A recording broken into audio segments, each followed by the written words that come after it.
The gin Go echoed clean. with laughter as the black belt sneered. Come on, That's Janitor. all you are. Fight me for fun, James. Mop in hand, stood silent, his eyes steady. The crowd smirked, unaware that his next move would leave them speechless.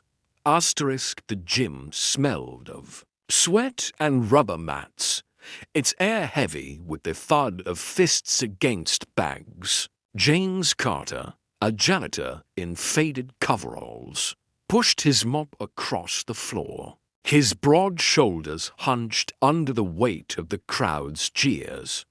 Fight me for fun. The black belt, a weary man named Travis, taunted, his voice sharp with mockery. The gin rats grinned, their eyes glinting with amusement.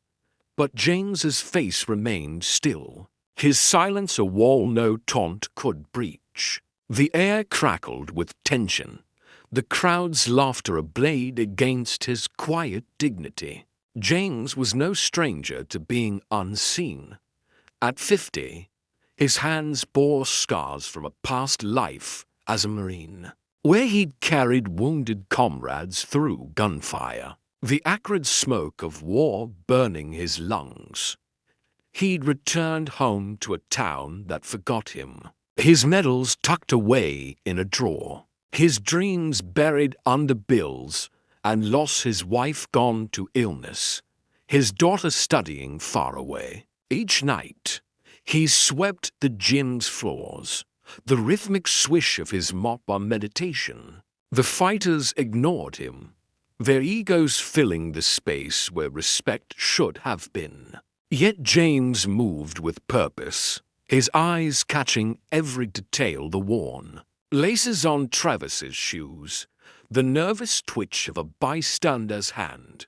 Travis's taunts grew louder. He'd been the gym's star, his black belt a badge of pride. But his heart was small, fed by the crowd's cheers.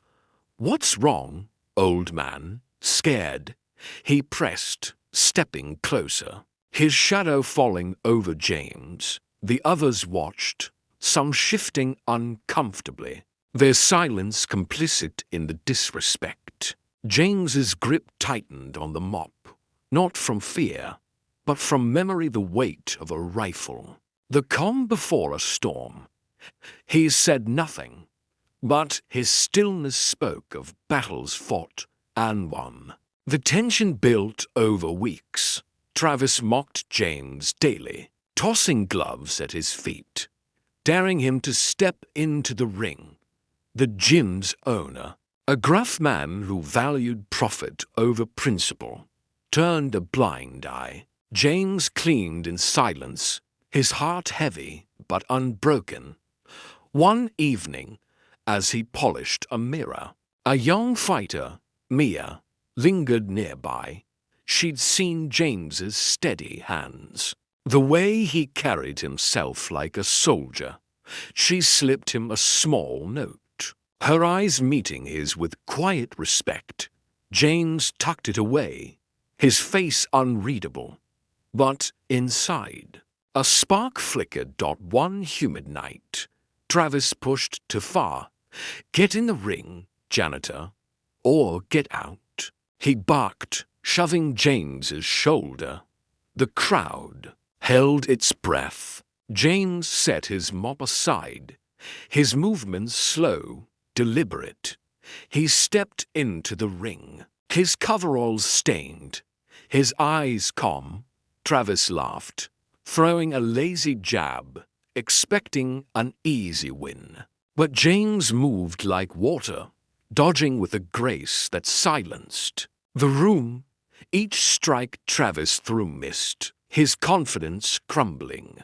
James didn't strike back. His silence was his strength, his restraint a lesson. The crowd's smirks faded, replaced by awe. Then the gym door swung open. A group of Marines in crisp uniforms stepped in, their faces stern. Mia had called them, her note a call to arms. They'd served with James, knew the hero he was, This man saved lives while you played games, their leader said, his voice cutting through the air. Travis froze, his face pale. The crowd parted as the Marines stood by James. Their presence a wall of honor. Strength doesn't need a stage. James said quietly, his words heavy with truth. It just stands. The gym fell silent, the weight of respect settling over them. Travis stepped back, his head bowed. No words left. The crowd stood, some clapping softly, others wiping tears. James picked up his mop, his work unfinished, his heart steady. What does true strength mean to you? Share your thoughts below and tell us where you're watching from. Subscribe for more stories of silent heroes who prove honor speaks louder than fists.